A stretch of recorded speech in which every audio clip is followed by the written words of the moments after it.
First time getting to speak. I'm so nervous. Where did they go?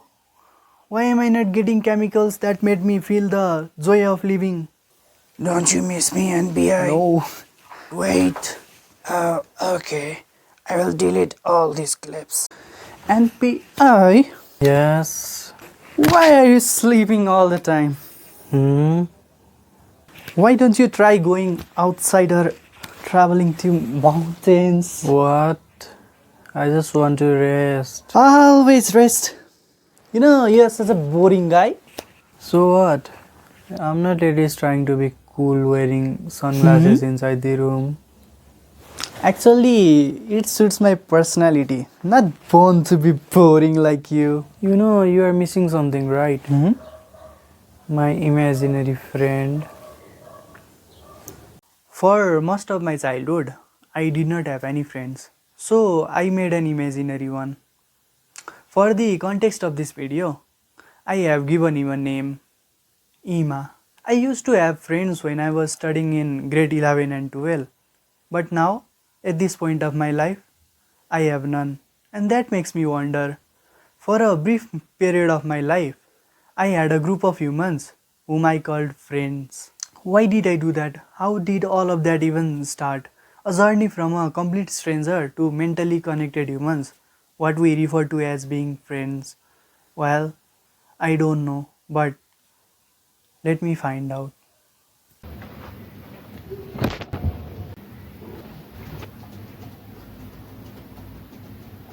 Here is what I got to know. It might feel a little bit strange to hear, but the best friend you have right now, the one with whom you spend hours talking, laughing, first had to pass an exam your brain was secretly conducting. And the very first question was, are they dangerous? Yes, before your friendship even began, your brain unconsciously treated them as a potential threat. Your friend passed this test through friendly facial expression, body language, and behavior. A tiny structure inside your brain called amygdala was constantly looking for danger, asking, do they seem angry? Can they be trusted? Are they acting strangely? If the answer had been maybe, your body could have released a stress hormone called cortisol, making you feel uncomfortable and pushing you to stay away. But because they did not seem threatening, your brain relaxed and suddenly approaching them became possible. But your brain was not done testing them. Just because someone seemed safe did not mean they were friends. So it kept watching. You saw them again and again. Maybe you sat in the same classroom. Without even realizing this, something inside your brain started to change. Psychologists call this mere exposure effect. The more often your brain encounters the same person without any negative experiences, the more familiar and less uncertain they begin to feel.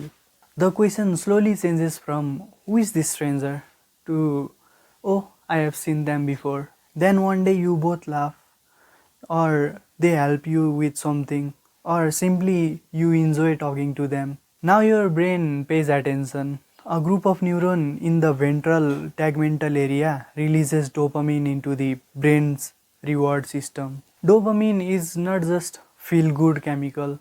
Its main job is to teach your brain which experiences are worth repeating. Your brain starts linking that positive feeling with that person and quietly learns spending time with them is rewarding. As those positive interactions repeat, another chemical becomes involved, oxytocin.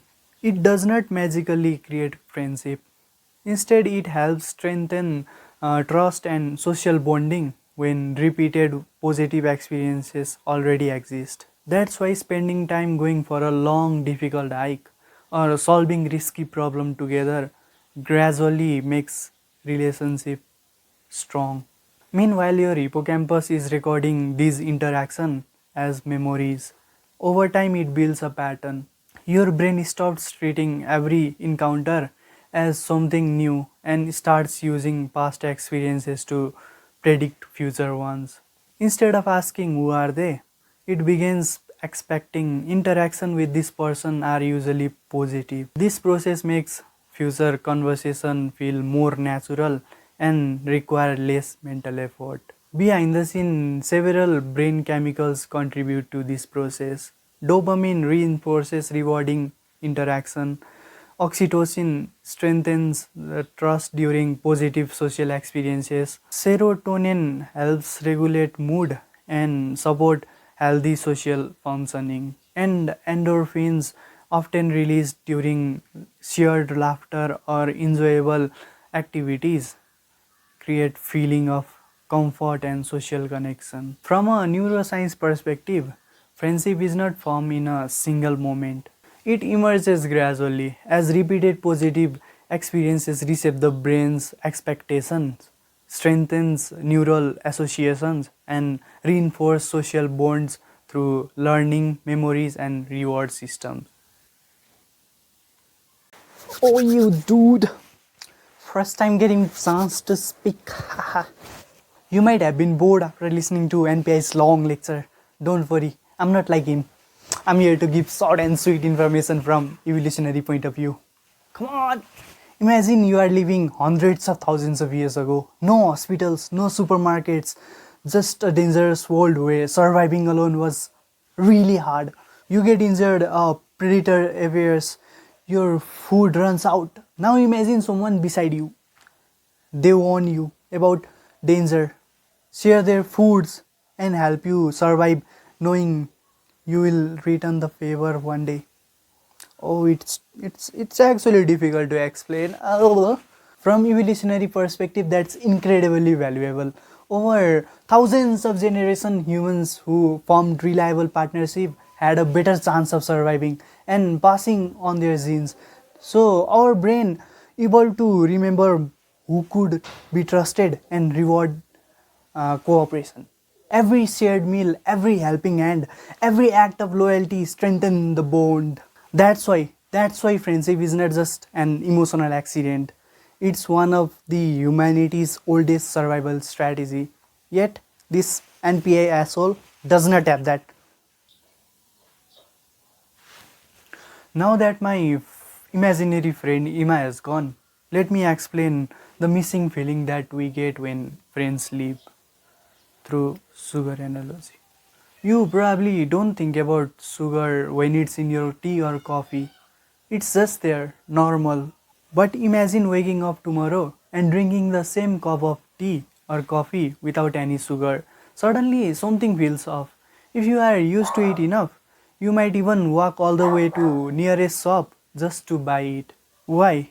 Because every time you add sugar, your brain rewarded you with dopamine. After repeating that for weeks or even months, your brain quietly accepted it as a part of a normal life. Friendship works in a similar way.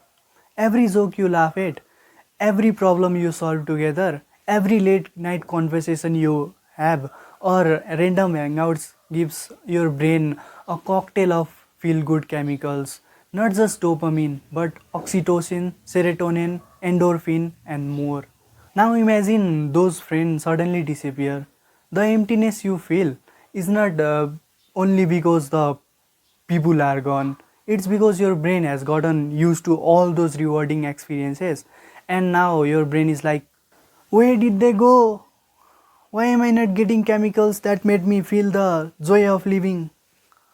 Why? Come back! Don't do this to me.